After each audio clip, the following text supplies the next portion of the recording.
इब्रानियों के नाम पत्री अध्याय 2 वचन 1 से लेकर 4 तक मैं पढ़ रही हूँ, ध्यान देकर सुनो।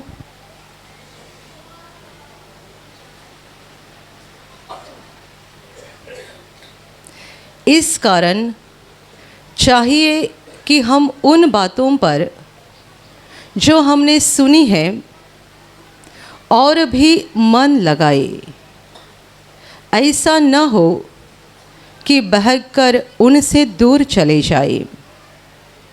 क्योंकि जो वचन स्वर्गदूतों के द्वारा कहा गया था, जब वह स्थिर रहा और हर एक अपराध और आज्ञा न मानने का ठीक ठाक बदला मिला, तो हम लोग ऐसे बड़े उद्धार से निश्चिंत रहकर कैसे बच सकते हैं, जिसकी चर्चा पहले पहल प्रभु के द्वारा हुई और सुनने वालों के द्वारा हमें इसका निश्चय हुआ। और साथ ही परमेश्वर भी अपनी इच्छा के अनुसार चिन्हों और अद्भुत कामों और नाना प्रकार के सामर्थ के कामों और पवित्र आत्मा के वरदानों के बांटने के द्वारा इसकी गवाही देता रहा। हालेलुया, हालेलुया, हालेलुया, हालेलुया, हालेलुया, हालेलुया, हालेलुया। मेरे प्यारे भाइयों और बहनों, ये जो वचन अभी हमने पढ़े, उनमें उद्धार के ऊपर ध्यान देना और उस पर मन लगाना कितना ज़्यादा महत्वपूर्ण है, ये समझाया गया है। वचन कहता है, इस कारण चाहिए कि हमने जिन बातों को सुना है उन पर और भी मन लगाते रहे। ऐसा न हो कि बहक कर हम दूर चले जाए।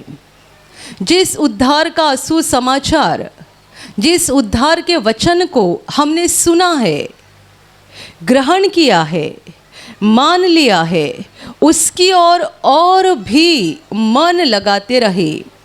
यानी इन वचनों की ओर, इन स्वर्गीय बातों की ओर हमेशा अपने मन को लगा कर रखना चाहिए और उसके और करीब और करीब और नज़दीक जाते रहना चाहिए। कहीं ऐसा न हो कि इससे बहक कर हम दूर चले जाए। यानी उद्धार की बातों से, स्वर्गीय बातों से हम बहक कर दूर नहीं होना चाहिए। इसीलिए इन सारी बातों पर और भी मन लगाकर रहना चाहिए। हालेलुया, हालेलुया, हालेलुया, हालेलुया। आगे वचन कहता है, क्योंकि जो वचन स्वर्गदूतों के द्वारा बताया गया था, इस वचन में पुराने नियम की बात हुई है। जो वचन स्वर्गदूतों के द्वारा बताया गया था, यदि वह स्थिर बना रहा और हर एक अपराध और आज्ञा न मानने का ठीक ठाक बदला मिला। ये पुराने नियम की बात की गई है।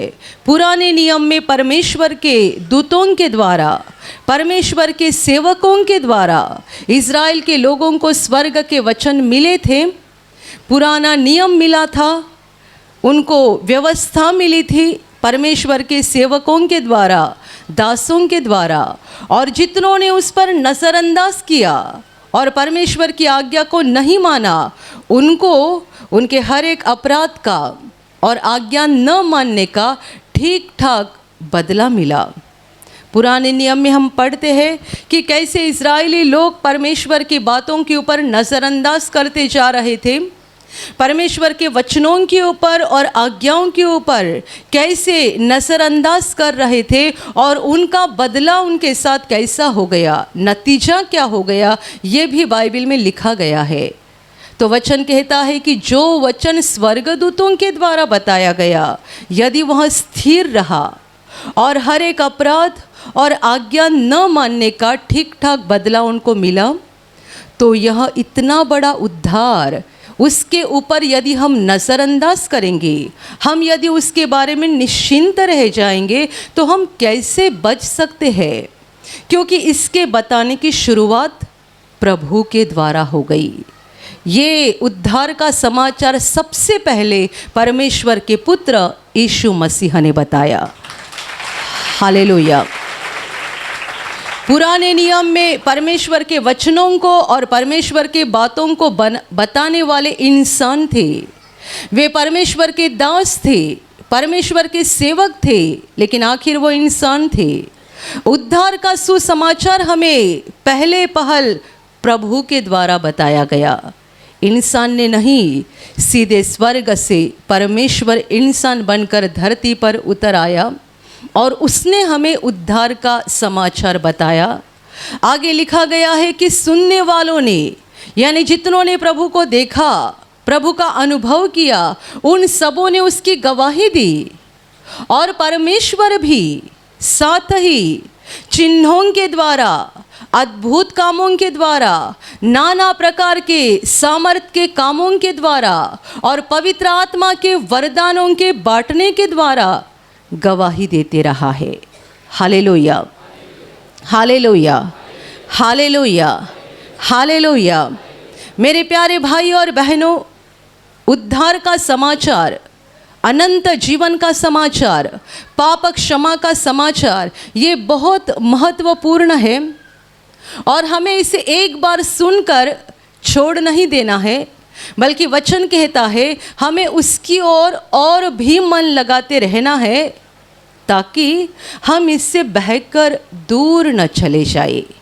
Hallelujah, hallelujah. कोई भाई यहाँ एक बार प्रार्थना में आया, यीशु के क्रूस का संदेश सुना, उसके जीवन में प्रभु ने अद्भुत काम भी किया, तो उसे गवाही मिल गई, जो मैंने सुना वो सत्य है, जो मैंने सुना वो सत्य है। ये गवाही उसे मिली। किसने दी? परमेश्वर ने खुद दी। सुसमाचार हमने बताया, गवाही परमेश्वर ने दी कि यहाँ आप जब आए, सुसमाचार को सुना, आपके जीवन में अद्भुत काम हो गया। अभी इसके बाद आप क्या करने जा रहे हैं? आप अगले शुक्रवार आएंगे, गवाही देंगे और 4 लोगों को आप बताएंगे कि आप भी वहाँ पे जाओ, मुझे बड़ा अच्छा अनुभव आ गया। और अगले शुक्रवार आएंगे और अगले शुक्रवार आएंगे। कब तक? 1 महीना, 2 महीने, 4 महीने बाद में धीरे धीरे आपको ऐसा लगेगा हर शुक्रवार जाने की ज़रूरत नहीं है, 1 शुक्रवार छोड़कर मैं जा सकता हूँ। उसके बाद और भी ऐसा लगेगा काम बढ़ गया है, महीने में 1 बार गया तो भी चलेगा। और आगे जाने के बाद आपको लगेगा 3 महीने में 1 बार जाऊंगा, बहुत दूर है, इतने दूर जाने में कितना पैसा खर्चा होता है, समय भी बर्बाद होता है, तो 3 महीने में 1 बार जाऊंगा। मतलब क्या हो गया? आपने जो सुना है उस पर आपने विशेष मन नहीं लगाया, बल्कि आप उससे दूर दूर और दूर होते जा रहे हैं। सच्चा मनुष्य कौन है? जिसने सुसमाचार सुना, अद्भुत काम का अनुभव किया, विश्वास किया और उसने पकड़ के रखा। वो हर शुक्रवार आते रहा, घर में प्रार्थना करते रहा, बाइबिल पढ़ते रहा, प्रवचन को सुनते रहा। इसका मतलब वो क्या कर रहा है? इस परमेश्वर के उद्धार के समाचार के नज़दीक जा रहा है, नज़दीक जा रहा है, उसकी ओर और भी मन लगा रहा है। कई भाई बहन ऐसे हैं जो बस यहाँ प्रार्थना में आते हैं, घर में पूछो प्रार्थना करते हैं क्या? नहीं करते हैं। और कितनी प्रार्थना करते हैं? कई लोग करते भी हैं प्रार्थना, पर कैसी? बाहर निकलते समय प्रभु के तस्वीर के सामने खड़े हो जाएंगे, प्रभु मैं बाहर जा रहा हूँ, मेरी रक्षा करना। निकल पड़े, हो गई प्रार्थना। मैं बाहर जा रहा हूँ, जिस काम के लिए जा रहा हूँ काम हो जाए, हो गई प्रार्थना। जैसे कि एक दुकानदार को हम पैसा देते और चीज़ खरीदते हैं, वैसे प्रभु के साथ बर्ताव करते हैं।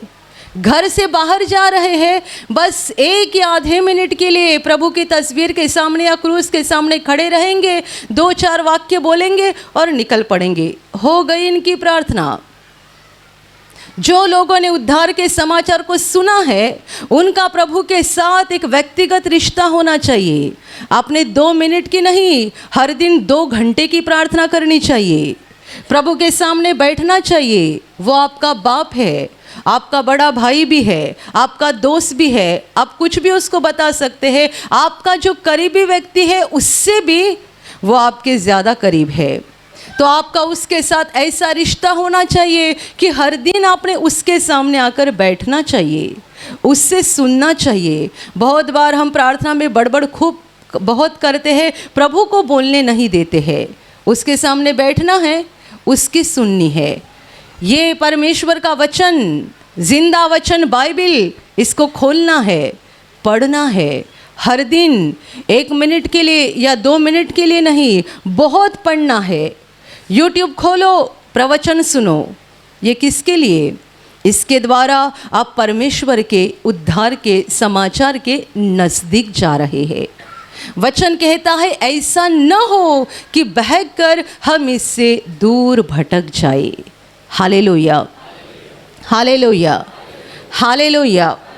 हो सकता है कि आपके पड़ोसी आपको हंसने लगेंगे, पहले हमारे बीच में आकर बैठते थे, बातें करते थे, अभी इनके पास समय नहीं है। क्यों समय नहीं है? अभी हम प्रवचन देखने में मगन हो गए हैं, अभी हमारा समय प्रार्थना करने में जाता है, अभी हमारा समय बाइबिल पढ़ने में जाता है।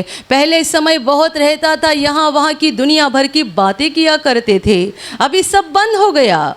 अभी प्रार्थना करते हैं, भजन गाते हैं, स्तुति करते हैं, बाइबिल पढ़ते हैं, वचन को सुनते हैं, तो आसपास के लोग भी बोलेंगे कि ये पागल हो गया है, दिन रात हालेलुया कर रहा है, इसको हमारे साथ बातें करने के लिए समय नहीं है। ये अच्छा है कि आप दुनिया से अलग हो गए और परमेश्वर के करीब जा रहे हैं।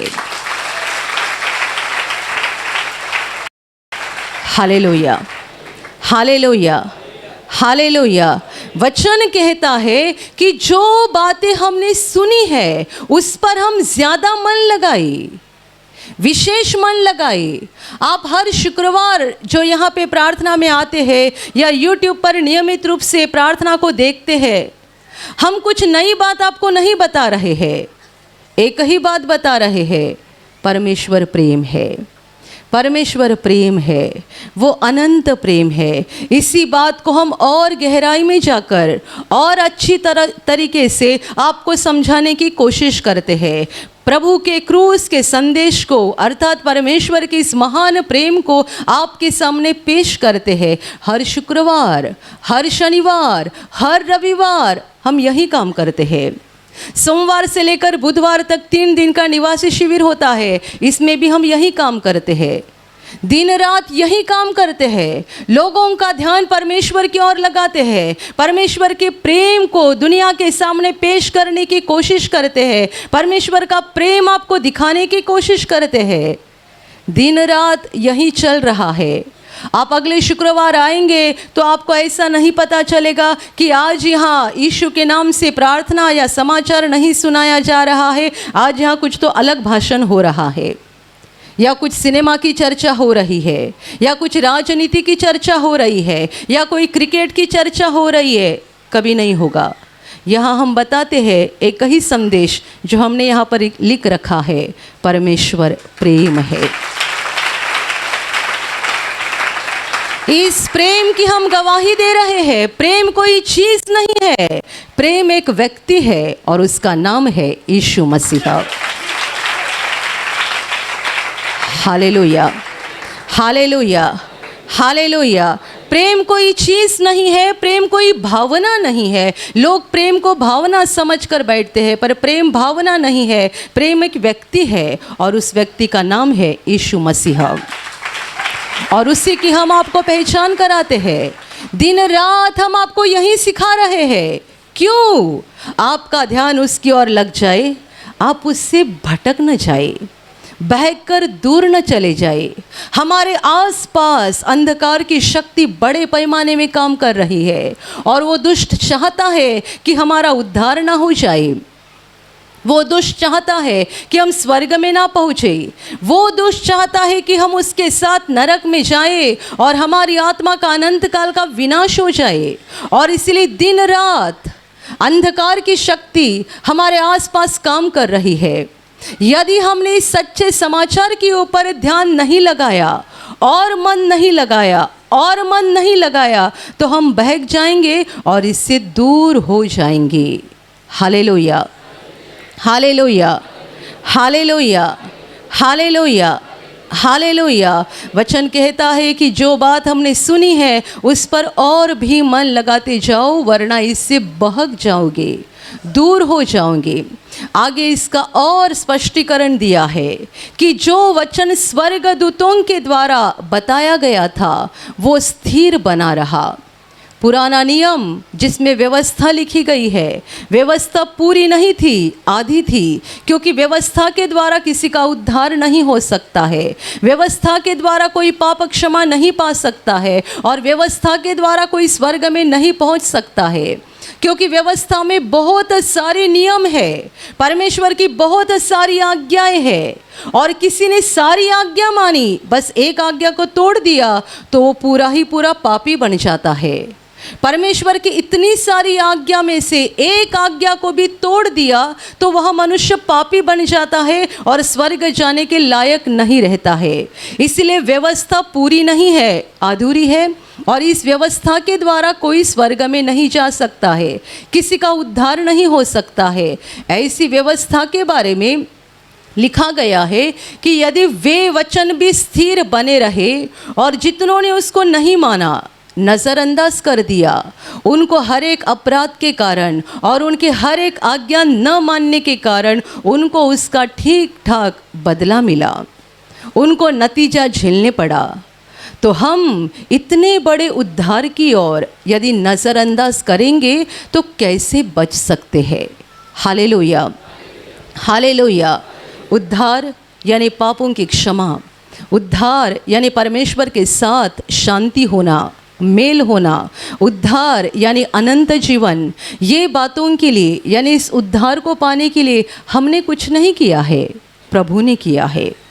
वो इंसान बना, वो धरती पर आया और हमारे पापों का बोझ उठाकर, हमारे पापों का दंड लेकर यीशु ने क्रूस पर बलिदान किया। उसने अपने लहू बहाने के द्वारा उद्धार को लाया है। हमने अपना लहू नहीं बहाया है। उद्धार के लिए हमने कुछ मेहनत नहीं की है या हमने दंड नहीं उठाया है, दंड यीशु ने उठाया है। हालेलुया, हालेलुया, हालेलुया। यदि परमेश्वर इंसान बनकर धरती पर आया है और उसने हमारे पापों का दंड उठाया है और इसके द्वारा उसने हमारा उद्धार किया है, इस महान उद्धार की ओर यदि हम नज़रअंदाज करेंगे तो हम कैसे बच सकते हैं? इसको बताने की शुरुआत सबसे पहले प्रभु के द्वारा हो गई। उद्धार का समाचार स्वर्गदूतों ने आकर नहीं कहा, बल्कि यीशु मसीह ने खुद कहा। सुनने वालों ने उसकी गवाही दी। प्रभु यीशु के चेलों ने शुभ वर्तमान लिखे, सुसमाचार लिखे, और उसने गवाही दी है कि उन्होंने क्या देखा। उन्होंने कहा, हमने प्रभु को देखा, हमने उसको छुआ, हमने उसके साथ बातें की, हमने उसका अद्भुत काम देखा। उन्होंने सारा वर्णन किया है क्योंकि वे यीशु के साथ थे। 3.5 साल दिन रात वे यीशु के साथ थे। उन्होंने क्या देखा, क्या महसूस किया, क्या अनुभव किया, सारी बातें उन्होंने लिख कर रखी। उन्होंने ये भी लिखा, वो क्रूस पर मरा और मरने के 3 दिन बाद वो जिंदा हो गया। Hallelujah, hallelujah. चेलों ने ये भी लिखा है कि मरने के 3 दिन बाद वो जिंदा हो गया, क्योंकि हम उसके कब्र में गए थे तो प्रभु की लाश वहाँ पे नहीं थी। हम ये सोचते सोचते वापस आ गए कि उसकी लाश कहाँ गई होगी, प्रभु का क्या हुआ रहेगा। और ऐसा सोचते हुए हम कमरे में बंद थे, हमको डर लगा था, हम डर के कारण कमरे में बंद थे। और शाम के समय बंद कमरे में प्रभु प्रकट हो गया और उसने हमसे बातें की, हमको दर्शन दिया और इस बात का प्रमाण दिया कि वो मरा हुआ नहीं है, जिंदा हो गया है। हालेलुया, हालेलुया, हालेलुया। हमने तो यीशु को नहीं देखा, पर जिन लोगों ने देखा उन्होंने लिख कर रखा है। प्रभु इंसान के रूप में कैसा था, क्या कर रहा था, क्या बोल रहा था, क्या सिखा रहा था, उन्होंने लिखा। उसको कैसे पकड़ा गया, कैसा छल हुआ, कैसे वो मरा, वो लिखा। वो जिंदा कैसे हो गया, वो लिखा। मृत्यु से जी उठने के बाद 1-2 दिन नहीं, 40 दिन वो अपने चेलों के साथ बातें करता रहा। दुनिया का ऐसा एकमात्र गुरु जो मृत्यु पर विजय पाकर जिंदा हो गया और मृत्यु से उठने के बाद भी अपने चेलों के साथ 40 दिन तक बातचीत करता रहा। पहाड़ के ऊपर, समुंदर के किनारे के ऊपर, बंद कमरे में प्रभु उनको दर्शन देता रहा, उनके साथ बोलता रहा। प्रभु ने उनको इस बात का यकीन दिलाया कि वो सचमुच जिंदा हो गया है, क्योंकि जब उन्होंने पहले प्रभु को देखा, जब वो मृत्यु से उठा था और उन्होंने देखा, उनको डर लगा और उन्हें ऐसा लगा कि ये तो हम भूत देख रहे हैं, क्योंकि हमारा प्रभु तो मरा था, हमने उसको कब्र में रखा था, हमने प्रभु को क्रूस पर मरा हुआ देखा, उसकी लाश को हमने अपने हाथों से कब्र में रखा, कब्र पे इतना बड़ा पत्थर हमने रख दिया, ये प्रभु अभी हमारे सामने कैसा खड़ा हो गया। उन्हें लगा कि हम भूत देख रहे हैं। पहली बार उन्होंने देखा, वो डर गए इस विचार से कि वो भूत देख रहे हैं। पर प्रभु ने उनके विचारों को जाना और उनको कहा कि आकर मुझे जांचो, मैं भूत नहीं हूँ, क्योंकि जैसे हड्डी और मांस तुम मुझे देख रहे हो वैसे भूत को नहीं होती है। Hallelujah, hallelujah.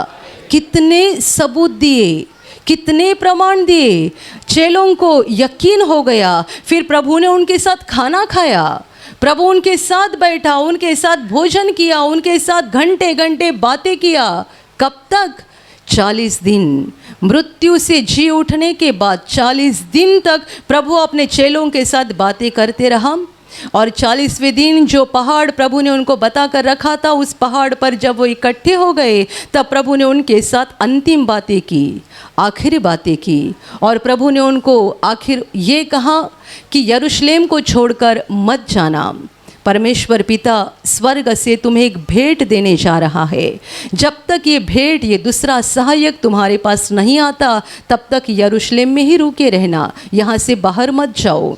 और ये बोलकर उनको अंतिम आज्ञा देकर वो उनकी आँखों के सामने स्वर्ग में उठाया गया।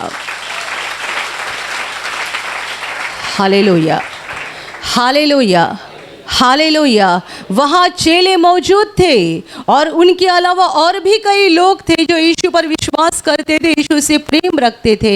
इतने सारे लोगों की आंखों के सामने यीशु ऊपर आसमान में चला गया। वे यीशु को ऊपर ऊपर ऊपर जाते हुए देख रहे थे और बाद में ऐसे बादल आ गए कि प्रभु उनकी आंखों से ओझल हो गया और उन्होंने देखा उनके पास स्वर्गदूत खड़े थे और स्वर्गदूत उनको बता रहे थे, तुम क्या देख रहे हो?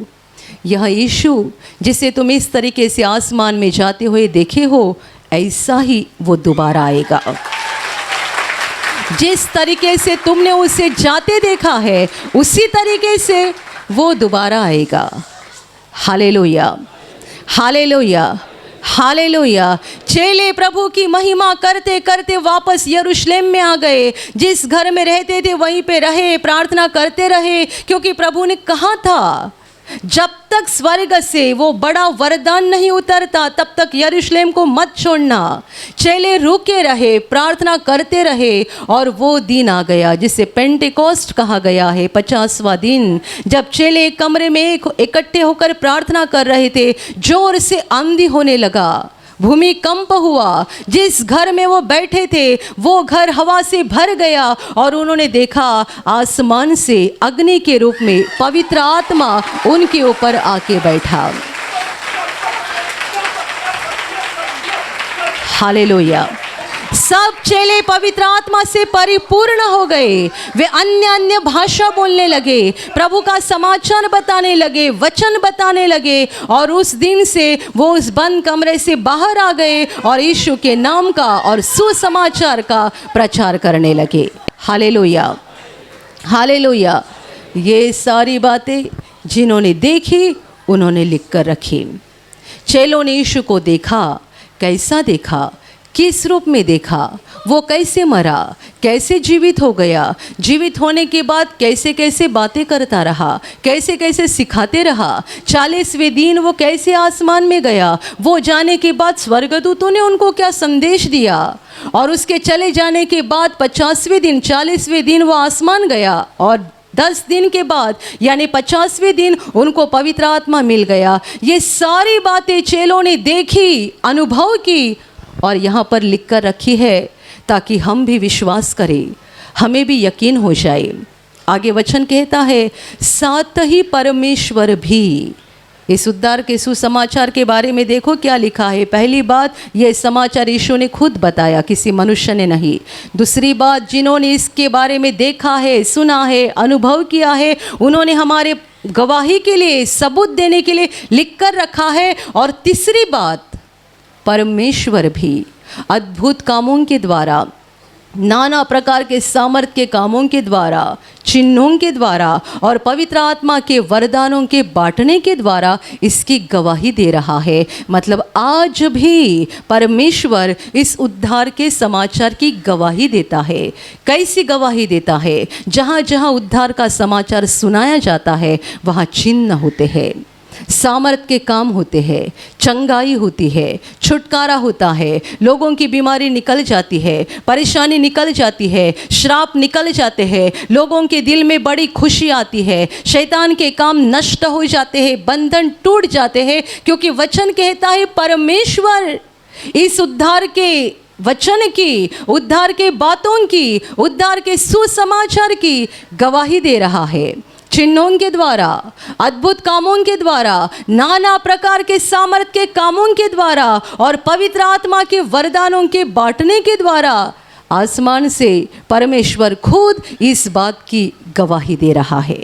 हालेलुया, हालेलुया, हालेलुया। इसका मतलब ये उद्धार का समाचार एक ऐसी ताकतवान बात है, ऐसी सामर्थ्यशाली बात है और ऐसी महत्वपूर्ण बात है कि यीशु ने खुद गवाही दी, उसके चेलों ने दी, और आज गए 2000 साल से परमेश्वर आसमान से इसकी गवाही दे रहा है। परमेश्वर खुद इसके ऊपर देख रहा है। केवल यहाँ नहीं, पूरे संसार में जहाँ जहाँ यीशु के नाम का प्रचार हो रहा है, जहाँ जहाँ उद्धार का समाचार बताया जा रहा है, वहाँ वहाँ परमेश्वर चिन्ह कर रहा है, अद्भुत काम कर रहा है, नाना प्रकार के सामर्थ के काम कर रहा है और लोगों को पवित्र आत्मा से भर रहा है। पवित्र आत्मा के वरदान लोगों को मिलते जा रहे हैं। परमेश्वर खुद इस बात की गवाही दे रहा है। हालेलुया, हालेलुया, हालेलुया। तो आप मुझे बताइए, इतने बड़े समाचार की ओर यदि हम नज़रअंदाज कर देंगे, वचन कहता है, नहीं सवाल करता है, बताओ हम कैसे बच जाएंगे, बताओ हम कैसे बच जाएंगे। कोई कहता है 10वीं नहीं पढ़े तो ज़िंदगी खराब, कोई कहेंगे ग्रेजुएशन नहीं हुआ ज़िंदगी खराब, कोई कहेंगे आपने ये नहीं कमाया ज़िंदगी खराब। हम कितनी सारी बातों को महत्वपूर्ण समझते हैं, महत्वपूर्ण, ये बात मेरे पास होनी चाहिए, वो होनी चाहिए, और हम उसको गंभीरता से लेते हैं। पर मत भूलो, हमारी ज़िंदगी की महत्वपूर्ण बात उद्धार है, पापों की क्षमा, परमेश्वर के साथ मेल होना और अनंत जीवन में प्रवेश करना, हमारा भी और हमारे आसपास के लोगों का भी, हमारे परिवार का भी, आपकी पत्नी, आपके पति, आपके बच्चे, आपके भाई, आपके बहनें, आपके माँ बाप, आपके रिश्तेदार, सबों का उद्धार महत्वपूर्ण है। आप जिंदगी भर एक गरीब व्यक्ति बनकर जिए, किराए के घर में एक छोटा सा तनख्वाह लेकर और साधारण जिंदगी बिताए, बड़े बड़े अच्छे कपड़े नहीं पहन पाए, कभी एक बड़ी गाड़ी भी नहीं घुमा सके, एक साधारण जीवन बिताए। पर यदि आपका उद्धार हो गया है तो आपको सब कुछ मिल गया है। यदि आपका उद्धार हुआ है तो आपने जिंदगी में सब कुछ हासिल किया है। क्योंकि यहाँ हम कितने साल और कैसे जी रहे हैं ये महत्वपूर्ण नहीं है, आप गरीबी में है या अमीरी में है। महत्वपूर्ण ये है कि आपको पापों की क्षमा हुई है, क्या आपका परमेश्वर के साथ मेल हुआ है? क्या आपका नाम स्वर्ग के जीवन के किताब में लिखा गया है? और क्या आप मरने के बाद स्वर्ग में जाने वाले हैं? Hallelujah, hallelujah. कई बार ऐसा होता है कि हम यीशु के पास आते हैं, विश्वास करते हैं, पापों की क्षमा पाते हैं और हमें लगता है काफ़ी है। मेरे प्यारे भाई और बहनों, वचन कहता है उस पर मन लगाओ। जो तुमने सुना है ना, उस पर मन लगाओ, उसमें बढ़ते जाओ। क्यों मन लगाओ? यदि मन नहीं लगाओगे तो तुम्हारा मन भटक जाएगा। तुमने विश्वास किया, सुसमाचार सुना, ग्रहण किया, पर धीरे धीरे भटक जाओगे यदि उस पर विशेष मन नहीं लगाया, मेहनत नहीं किया, कोशिश नहीं किया, प्रभु के करीब जाने के लिए, इस उद्धार में बने रहने के लिए कोशिश नहीं किया, तो क्या हो जाएगा? उद्धार पाया था पर शैतान ने उद्धार चुरा लिया। हालेलुया, हालेलुया, हालेलुया। जैसे कि आपके पास कोई कीमती जेवर होगा और आपने संभाला नहीं, तो शैतान आकर चुरा कर लेकर जाएगा, उसकी चोरी हो जाएगी और आप कहेंगे ये मेरी ज़िंदगी की सारी कमाई थी और मैंने सारी कमाई को लेकर इतना अच्छा गहना बनाया था, किसी ने चुराया। उद्धार ऐसा ही होता है। हमने पाया तो ज़रूर, पर उस पर नज़रअंदाज किया तो शैतान ने आकर उसको चुरा लिया।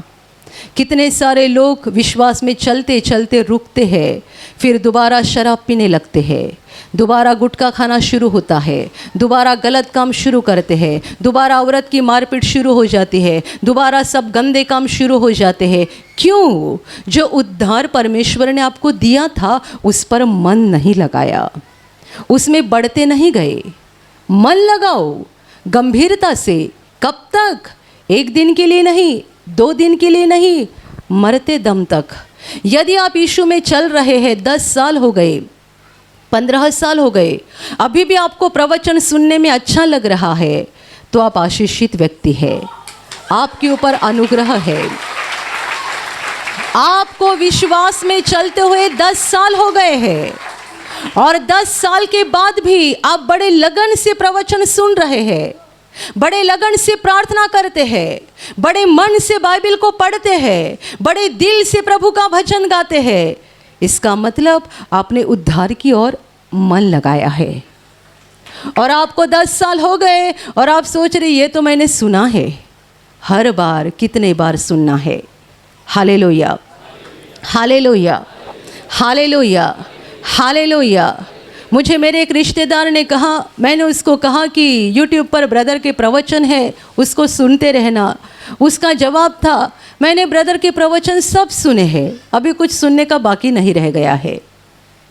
तो मैंने कहा, कभी ऐसा कहेगा अभी चिकन बहुत खा लिया, अभी नहीं खाना है? तो हंसने लगा और बोलता है सही उदाहरण दे दिया, क्योंकि मुझे मालूम था उसे चिकन बहुत पसंद है। ब्रदर के सब प्रवचन सुन लिया, अभी कुछ सुनने का बाकी नहीं रह गया है। चिकन बहुत खा लिया, अभी खाने का बाकी नहीं है, मन नहीं है, ऐसा बोलते नहीं है। Hallelujah, hallelujah. शरीर के बारे में हम ज़्यादा गंभीर रहते हैं, आत्मा के बारे में बहुत नज़रअंदाज करते हैं। मैं आपको बताऊँ, आप एक प्रवचन यदि लगातार 3 बार बड़े शांति से सुन सकते हैं, इसका मतलब आपकी आत्मा सही हालत में है, सही हालत में।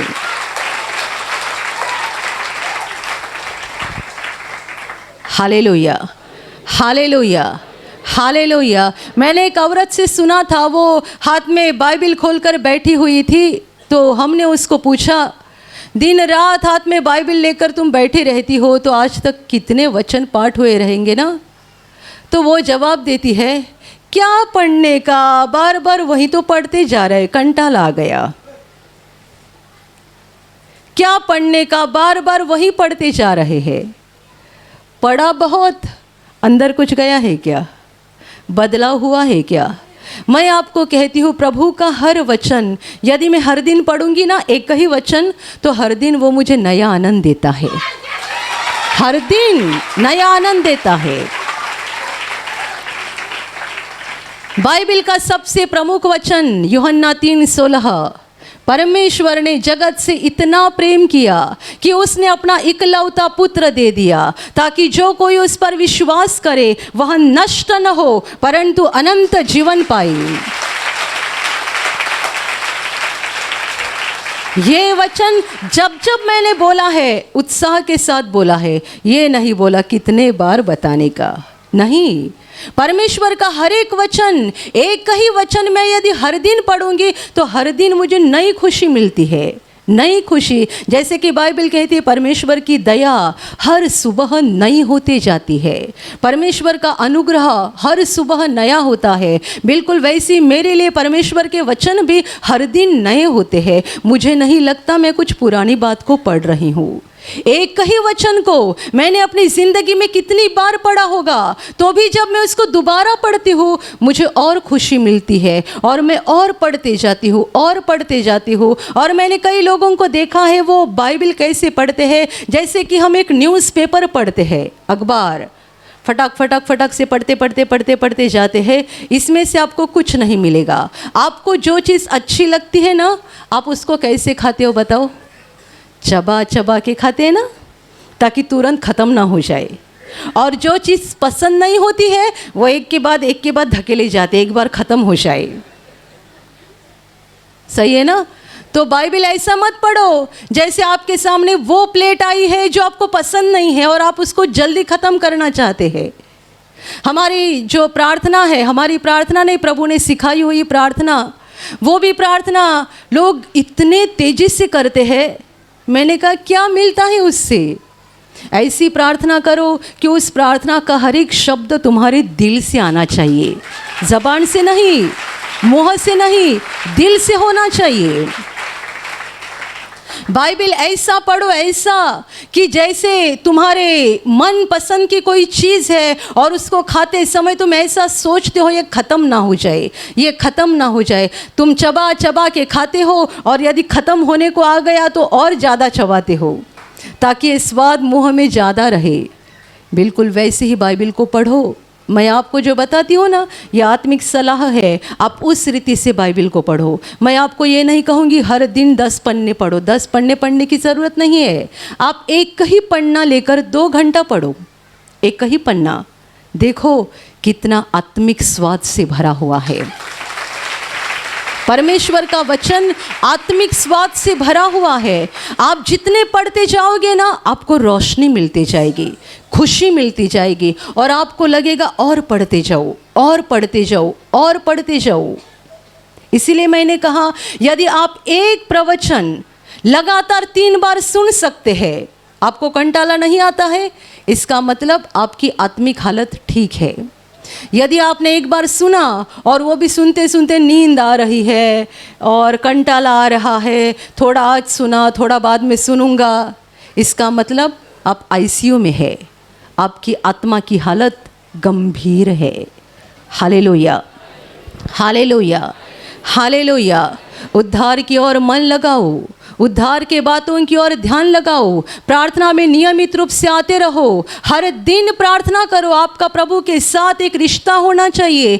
हर दिन 5 मिनट की नहीं, कम से कम 1 घंटा प्रार्थना करो। 1 घंटे से ज़्यादा होगी वो भी बहुत अच्छी है, पर जब मैं आपको बोलती हूँ प्रार्थना करो, इसका मतलब आप खुद बड़बड़ मत करते जाओ। प्रभु के सामने बैठो, उसको बोलने दो, उसको आपसे बात करने दो, प्रभु की सुनो, प्रभु के साथ बातें करो, बहुत बाइबल पढ़ो, प्रवचन सुनते जाओ, परमेश्वर में बढ़ते जाओ, इस उद्धार के बातों की ओर मन लगाओ, ताकि तुम इसमें बने रहोगे और शैतान की कोई भी ताकत आपको निगल नहीं पाएगी।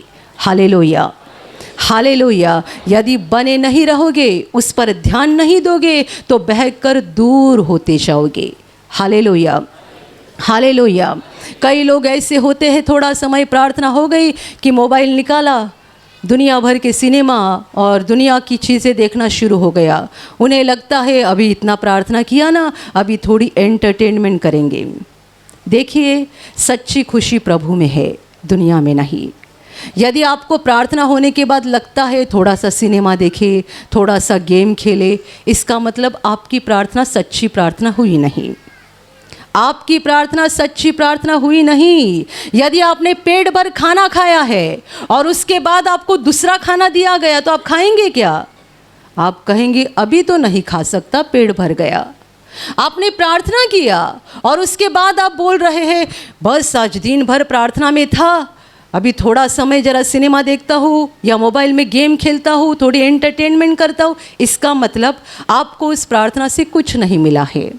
यदि मिला है तो आप दुनिया के बातों की ओर देखेंगे भी नहीं। आपके मन में प्रभु की स्तुति शुरू रहेगी, प्रभु का भजन शुरू रहेगा, क्योंकि आपको जो प्रार्थना में मिल गया है उससे आपकी आत्मा भर गई है। Hallelujah, hallelujah. उद्धार के बातों की ओर नज़रअंदाज मत करो, मन लगाओ और उसमें बढ़ते जाओ। वचन कहता है कहीं ऐसा ना हो जाए कि हम इससे बहक कर दूर हट जाए। हमें दूर नहीं होना है, इसमें बढ़ते जाना है और एक दिन अनंत जीवन में प्रवेश करना है। हालेलुया, हालेलुया, हालेलुया। और अभी प्रार्थना करने का समय है। आप विश्वास करो कि एक पल में प्रभु यीशु आपको छूकर चंगाई देगा। एक पल में वो आपके जीवन का दुख निकाल देगा और आपके आंसुओं को खुशी में बदल देगा, क्योंकि उसके लिए असंभव कुछ नहीं है, अनहोनी बात एक भी नहीं है। प्रभु यीशु आज भी जिंदा है। 2000 वर्ष पहले वो शरीर रूप में धरती पर था, आज शरीर रूप में नहीं बल्कि आत्मा के रूप में है। और दुनिया के कोने कोने में जहाँ जहाँ लोग विश्वास के साथ उसको पुकारते हैं, उसके पास प्रार्थना करते हैं, उन सबों की पुकार को प्रभु सुनता है, उन्हें चंगा करता है, उनके आंसुओं को पोंछ देता है और उनके जीवन को खुशी से भर देता है। आप भी इसी विश्वास के साथ आपके बीमार भाग पर हाथ रखो, और यदि वहाँ हाथ नहीं रख सकते हैं तो अपने सीने पर हाथ रखो। प्रभु यीशु के नाम से इसी क्षण आपके शरीर की सारी बीमारियां निकल जाए। यीशु के नाम से आपके जीवन का सारा दुख निकल जाए। शैतान का हर एक काम आपके जीवन से और आपके परिवार से पूरी तरह से नष्ट हो जाए। यीशु के नाम से, प्रभु यीशु के नाम से शैतान का सारा काम आपके जीवन से नष्ट हो जाए। सारी दुष्ट आत्माओं को प्रभु यीशु के नाम से मैं आज्ञा दे रही हूँ, इसी क्षण इन्हें छोड़कर निकल जाओ और वापस उनमें नहीं आना।